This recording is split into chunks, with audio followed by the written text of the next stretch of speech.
ये तो वही है ना, इस दौरे सियासत में एक यही फसाना है, बस्ती भी जलानी है और मातम भी मनाना है। नमस्कार, आप जुड़ चुके हैं वैली एक्सप्रेस न्यूज़ के साथ। सोशल एक्टिविस्ट और नेता भी कहे आज्ञा कौर जी मेरे साथ इस वक्त जुड़ रही हैं। और सबसे बड़ी बात मैं आपको बता दूं, जम्मू कश्मीर का यूटी डे जो है वो एलजी साहब ने ये कहा है कि उसको मनाया जाएगा।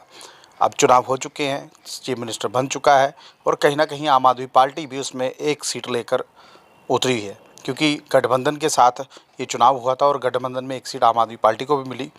अब एक चीज़ सोचने वाली है कि एलजी साहब ने ये क्यों कहा कि यूटी डेज़ को सेलिब्रेट किया जाएगा 31 तारीख को। आज्ञा जी, क्या लग रहा है आपको?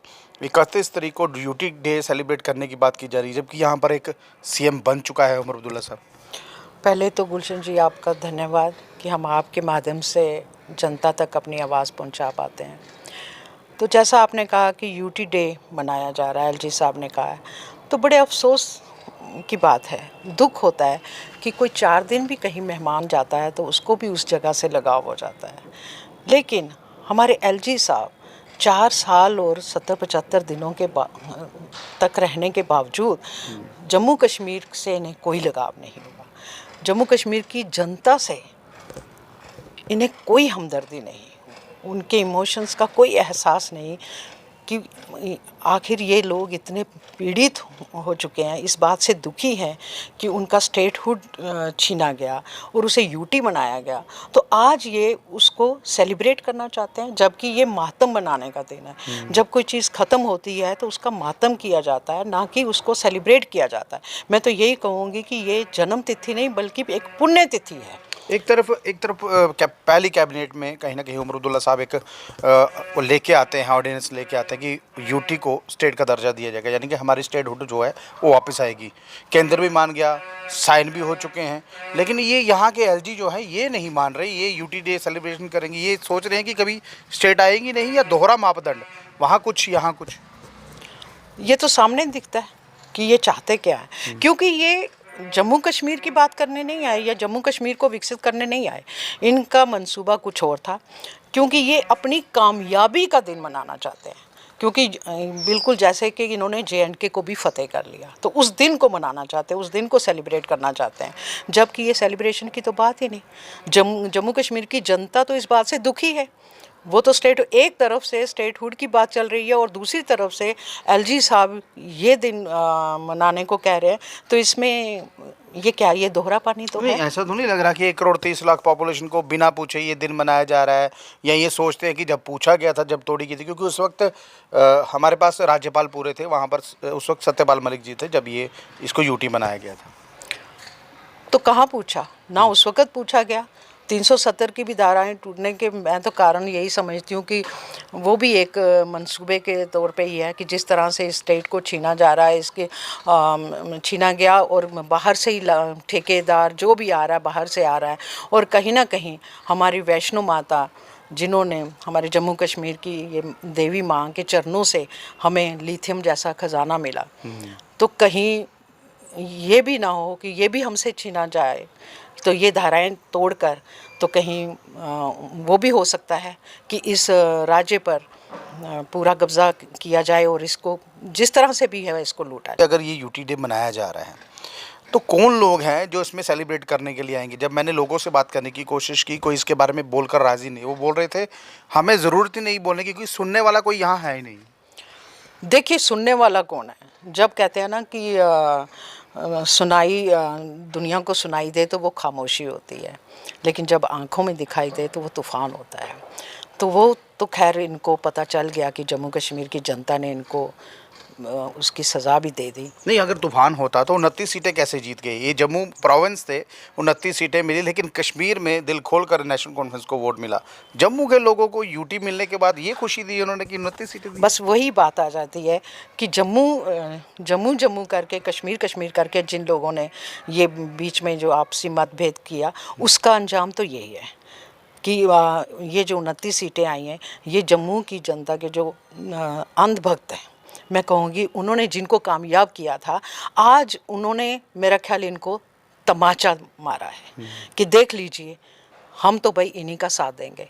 तो अब हमें देखना है कि इस यूटी डे मनाने में वो किस तरह से जश्न मनाएंगे और ताली बजाएंगे।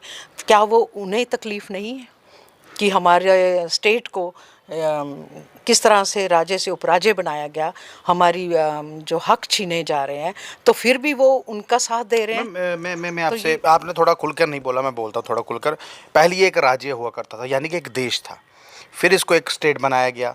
महाराजा साहब ने ऑर्डिनेंस साइन किए, नहीं किए वो मुझे नहीं पता, लेकिन जब इसको स्टेट का दर्जा मिला तो तब वहाँ पर विले पत्र में कुछ लिखा गया था, जम्मू कश्मीर को संपूर्ण राज्य और स्पेशल स्टेटस दिया जाएगा। वो सब कुछ ये खा गए, लेकिन उसके बावजूद भी आज जब हम अपना हक और हुकूक मांग रहे हैं, वहाँ पर अमित शाह साहब से उमर अब्दुल्ला मिले, अपने प्राइम मिनिस्टर से उमर अब्दुल्ला मिले, सबसे मिलकर आए, वहाँ पर ऐसा लग रहा है कि स्टेट वापस आ रही है, और यहाँ पर ये कुछ और करने की तैयारी में है।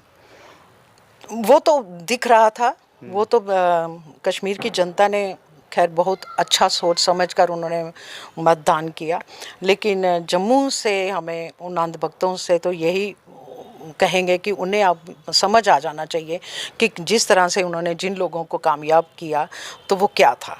तो वो अब मैं कहती हूँ कि अगर वो लीडर ऑफ ओपोजिशन जैसे बैठेंगे तो वो किस मुद्दे पे बोलेंगे। नहीं बैठे हुए हैं ना वो डोगरा पगड़ी पहनकर, लेकिन ये कहते थे कि डोगरा सीएम लाएंगे।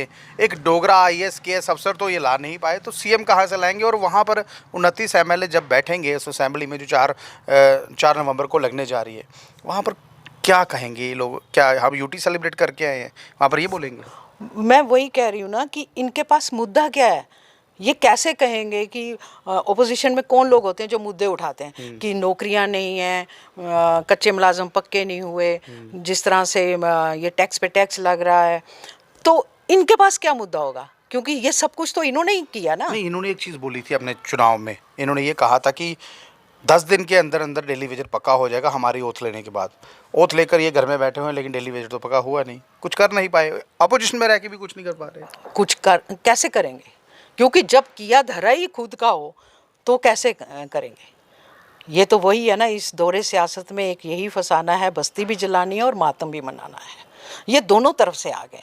जब इन्होंने खुद ही ये सारे काम किए, जब धरने लगते थे और नियुक्ति भी नहीं हुई, कोई डिपार्टमेंट आप देख लीजिए, जहाँ 10 की ज़रूरत है वहाँ 4 आदमी ही काम करें, क्योंकि नई नियुक्ति तो हुई नहीं। तो और फिर हमारे सन ऑफ द सॉइल ही एक मंत्री कह रहे हैं कि सरकारी नौकरी की अपेक्षा मत कीजिए, उसकी उम्मीद छोड़ दिए। क्या करेंगे, पकौड़ा तलेंगे? तो उम्मीदवार खुद बन के आ जाते हैं, लेकिन जनता को उम्मीद नहीं रखनी चाहिए। मुझे एक तो वो आपने माफ़ कीजिएगा, आपको रोक रहा हूं, आपने बोला सरकारी नौकरी की उपेक्षा मत कीजिए।